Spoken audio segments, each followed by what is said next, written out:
राम त्रेता युग में थे और कृष्ण के युग में राम की चर्चा बहुत कम होती थी। तो वे कलयुग में भगवान कैसे हो गए? इससे यह तो साफ होता है कि राम का प्रभाव कृष्ण के युग में कम हो गया था। यानी उस युग में लोग राम को भगवान नहीं बल्कि एक अच्छा राजा मानते थे। तो आज वह राजा भगवान कैसे हो गया? अब आप ऐसे ऐसे सवाल पूछते हैं और वो भगवान हो गए तो भी आपका क्या काम हल हो गया और नहीं होते तो भी आपका कौन सा काम बिगड़ जाता। सत्य तो ये है कि हमारे जीवन का इन बातों से कोई ताल्लुक नहीं है और समझदारी इसमें है कि ऐसी बातों में ना समय खर्चना चाहिए ना ऊर्जा। ये तो पहली बात हुई। अब धार्मिक वो होता है जो भोगता नहीं है। बड़े ध्यान से समझ लेना मेरी बात को। और इस एक बात में सब कुछ आ जाता है। बाकी आपकी जो भी रिसर्च है, जो भी ज्ञान है, वो सच्चा है, इसलिए उस पर कोई भी व्यक्ति विवाद नहीं कर सकता है।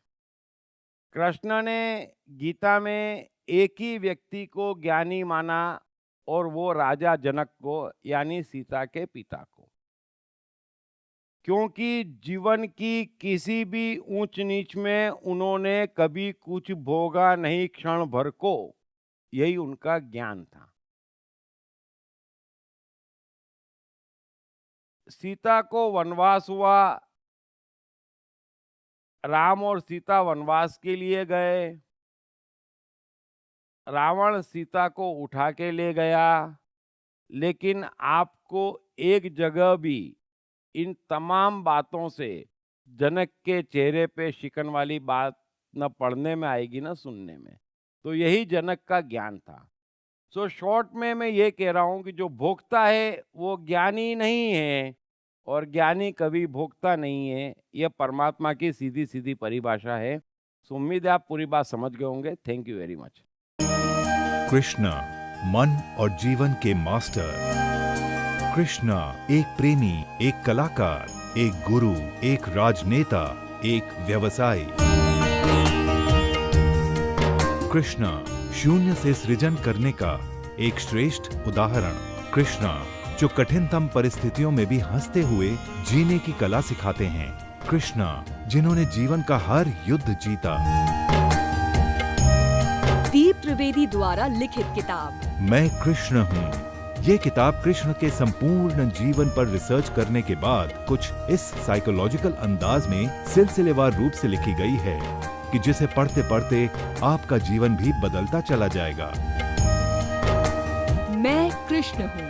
ये किताब अंग्रेजी, हिंदी, मराठी तथा गुजराती में एक साथ atmanestore.com साथ ही सभी प्रमुख ई-कॉमर्स साइट्स पर भी उपलब्ध है। दीप त्रिवेदी की मनुष्य के जीवन और उसकी साइकोलॉजी पर एक गहरी पकड़ है। मनुष्य जीवन के विभिन्न पहलुओं पर सर्वाधिक चर्चा करने का रिकॉर्ड भी उन्हीं के नाम पर है। मनुष्य जीवन का ऐसा कोई पहलू नहीं जिस पर उन्होंने खुलकर चर्चा ना की हो। जैसे कि path of life, personality, complex, guilt, love, expectation, partiality, acceptance, fear, hypocrisy, creativity, wealth, who is God, concentration, confusion, power of transformation, joy and success, mind and brain, day sleep, natural intelligence, change your future, ego, non-violence, freedom, तथा दीप talks ताओ ते चिंग के अंतर्गत दीप त्रिवेदी द्वारा मशहूर Chinese philosopher लाओ त्से के महान सूत्रों पर चर्चा। परिचय, समय, मन, सफलता, संकट, धर्म, राजनीति और दीप टॉक्स भगवद गीता के अंतर्गत जीवन की किसी भी समस्या से निपटने के लिए दीप त्रिवेदी द्वारा भगवद गीता के संपूर्ण 18 अध्याय पर चर्चा। आप ये तमाम डीवीडीज और सीडीज सुनकर अपना और अपने परिवार का जीवन बदल सकते हैं। ये तमाम डीवीडीज और सीडीज आत्मन ई स्टोर तथा अन्य सभी ई कॉमर्स साइट्स पर उपलब्ध हैं। हर बच्चे में सफल और महान बनने की संभावना छिपी होती है। सवाल बच्चे द्वारा अपनी प्रतिभा को निखारने का तथा सही परवरिश पाने का ही होता है। दीप त्रिवेदी द्वारा लिखित रोचक ग्राफिक बुक्स पढ़िए।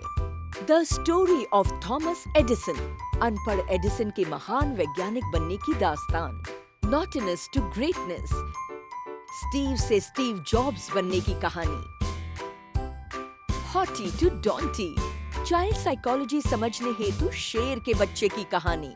न सिर्फ बच्चों बल्कि हर माता पिता व टीचर के लिए भी आवश्यक ग्राफिक बुक्स हिंदी तथा अंग्रेजी में आत्मन ई स्टोर तथा अन्य सभी ई कॉमर्स साइट्स पर उपलब्ध।